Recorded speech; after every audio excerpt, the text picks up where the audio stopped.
I have never seen a politician in Canada ever held accountable. Never. To think that the RCMP, even in the remote wonders of the world, maybe lay a charge. What is the possibility that the Crown would prosecute that case? Right? It just does not happen in the United States, in Canada. In the States, it happens all the time. They throw their politicians in jail. In Canada, we reward them with a re-election. David Menzies for the Rebel News here outside the provincial courthouse in Ottawa.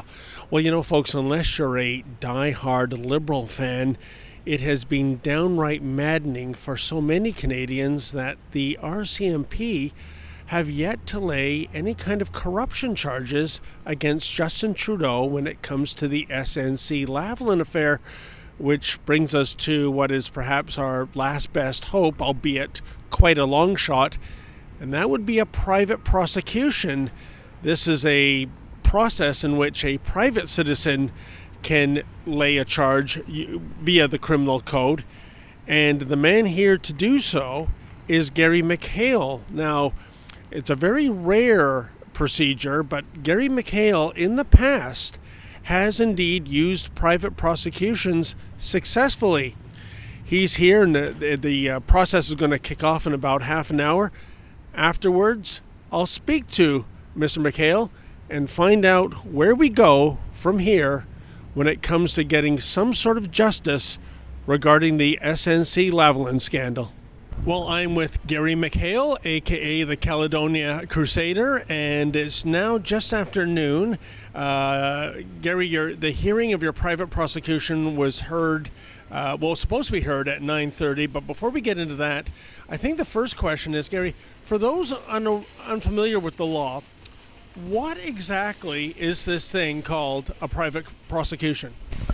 Well, in Canada, and Canada is one of the only countries in the world that allow it, private citizens, just like a police officer, is allowed to bring evidence before a justice of the peace and lay a charge against any citizen and also against a government officials. And that's the purpose of private prosecution, is so that when the police and the Crown won't act, a citizen can lay charges against a government official.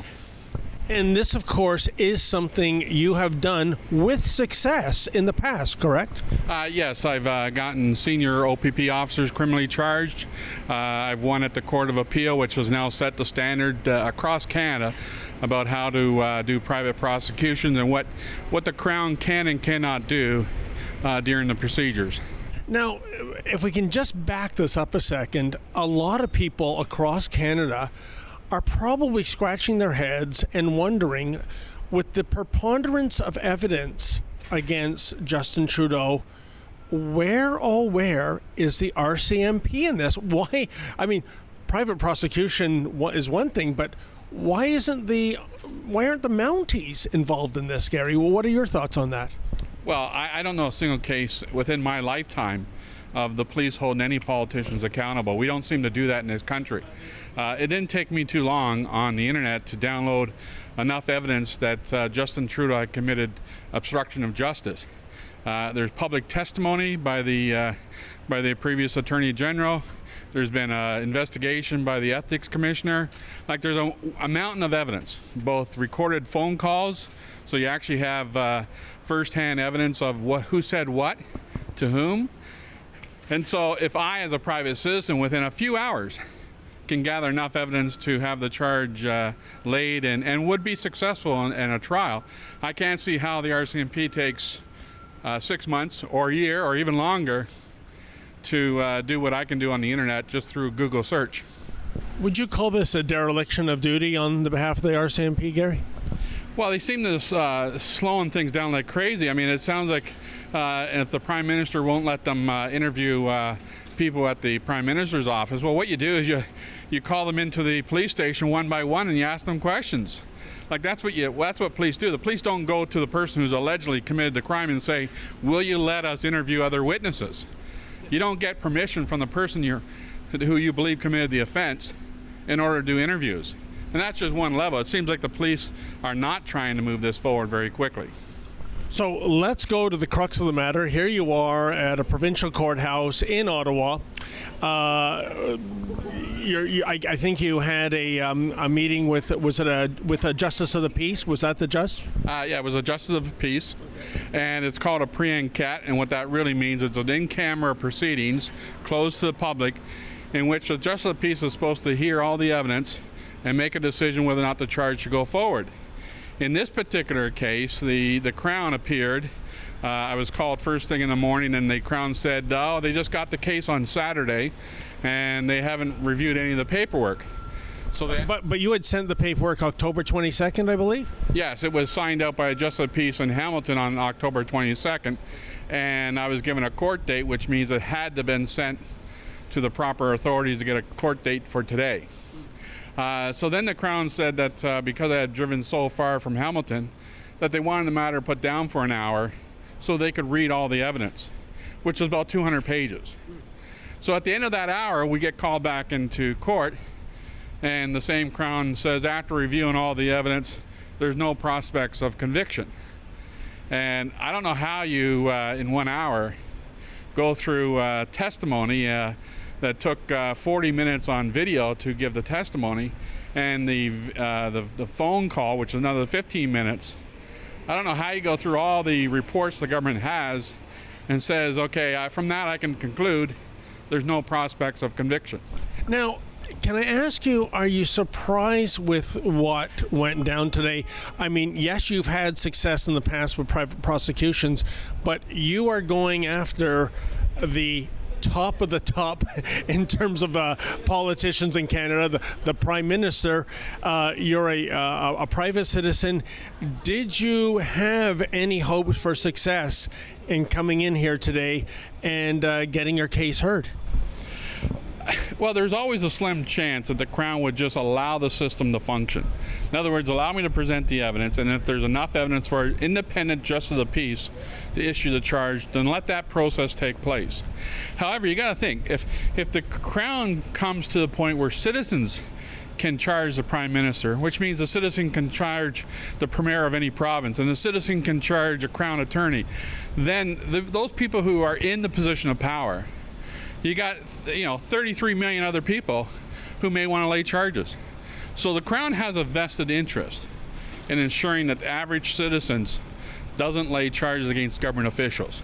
It's okay to charge your neighbor, right? It's okay to go after the guy who maybe stole your car, but don't go after government officials. That's primarily what my experience has been for 12 years, that if you try to lay a charge against a police officer or against the Crown or against the Prime Minister, the Crown's right there to make sure those don't go forward.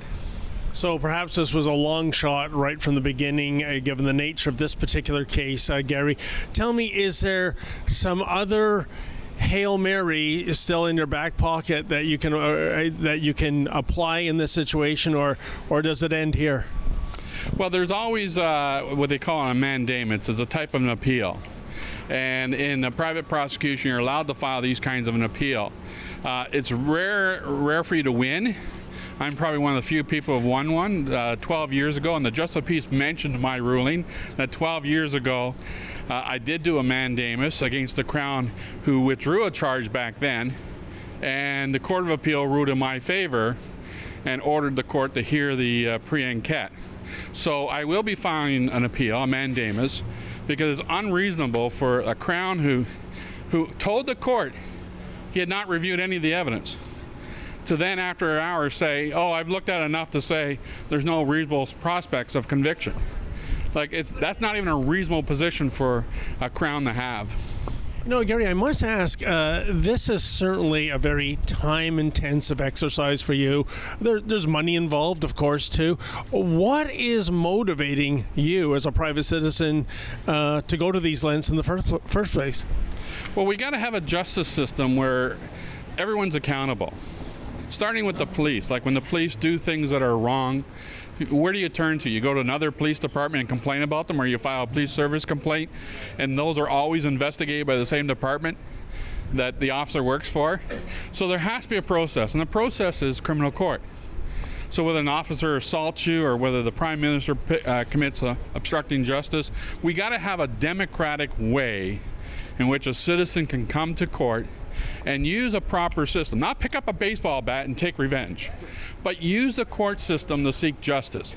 But if the Crown constantly stops the citizen from doing that, then the Crown is interfering with proper use of democracy, proper use of the justice system. That's why we have private prosecution. When it was codified in law in 2002, the number one reason given was that the average citizen has to be able to hold government officials accountable. So, Gary, if you do indeed go ahead with the appeal and the appeal goes nowhere, do you think ultimately this means that the Prime Minister is going to skate on these alleged corruption charges? Well, I'm 57 years old, right? That's what we say to them. You want to be corrupt? You want to commit crimes? Run to be a politician, because then you'll never go to jail. Well, there you go, folks. I guess in the final analysis, A for effort when it comes to Gary McHale at least trying to get some justice. You know, it's a real shame. I mean, we know from the Ethics Commissioner that there were several people in the PMO's office who had information pertaining to Lavscam and that they wanted to testify, but they were prevented from doing so by not just the Prime Minister, but from the Department of Justice and the Privy Clerk's office. And again, it comes down to this: where are the RCMP in this? This is a job for the Royal Canadian Mounted Police, if ever there were one. Or is the underlying current here that everyone is equal under the law, except some powerful and privileged people? Well, that adage doesn't apply to them. For the Rebel News, I'm David the Menzoid Menzies. Hey folks, do you like the kind of journalism we bring you here at Rebel News? Well, if so, why not become a premium content subscriber? If you aren't already, that is. Go to premium.rebelnews.com. That's premium.rebelnews.com. And if you can, kindly make a donation. Unlike so many members of the media party, we get zero government funding, nor would we take it if it were offered.